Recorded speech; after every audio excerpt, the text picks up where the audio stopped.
আপনারা দেখছেন news now, খবরের নতুন ভাষা। দেশের সার্বভৌমত্ব ও আত্মসম্মান রক্ষা, কৃষি ও কৃষকের স্বার্থ রক্ষা এবং ব্রিটেন, ইউরোপীয় ইউনিয়ন ও আমেরিকার সঙ্গে প্রস্তাবিত মুক্ত বাণিজ্য চুক্তি বাতিলের দাবিতে আগরতলায় মিছিল সংগঠিত করল সংযুক্ত কিষাণ মোর্চা। এই ধরনের মুক্ত বাণিজ্য চুক্তি কার্যকর হলে দেশীয় কৃষি বাজার বিদেশি পণ্যে ভরে যাবে এবং চরম ক্ষতির মুখে পড়বেন ক্ষুদ্র ও প্রান্তিক কৃষকরা। সরকারের নীতির ফলে বহুজাতিক সংস্থার প্রভাবের অধীনে চলে যেতে পারে কৃষি ক্ষেত্র, যা দেশের খাদ্য নিরাপত্তা ও অর্থনৈতিক স্বনির্ভরতার জন্য দাঁড়াবে হুমকি হয়ে বলে অভিযোগ করে সংগঠন। মিছিলটি শহরের বিভিন্ন গুরুত্বপূর্ণ সড়ক পরিক্রমা করে 12ই ফেব্রুয়ারি দেশব্যাপী সাধারণ ধর্মঘট সফল করার আহ্বান সংগঠনের নেতৃত্বের।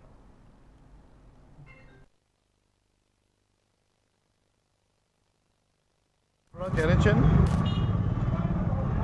ভারত সরকার আমেরিকার সঙ্গে মুক্ত বাণিজ্য চুক্তি করছে। ভারতের পণ্য আমেরিকায় গেলে 18%, আর আমেরিকার পণ্য ভারতে আসলে 0%। এটিকে বলছে মুক্ত বাণিজ্য। এই অসম বাণিজ্য চুক্তি, এইটা আমাদের ভারতবর্ষের সবচেয়ে বড় আঘাত আসবে কৃষিতে এবং বিভিন্ন পরিষেবা ক্ষেত্রে। এটা অনৈতিক চুক্তি। মোদি তার নিজের স্বার্থ রক্ষা করার জন্য, ব্যক্তিগত স্বার্থ এবং তার পুঁজিপতিদের স্বার্থ রক্ষা করার জন্য এই অনৈতিক চুক্তি করেছে, যেটা ভারতবর্ষের জনগণ কিছুতেই মেনে নিতে পারে না। গোটা ভারতবর্ষের বিজেপি বাদে সমস্ত রাজনৈতিক দল তার বিরোধিতা করছে।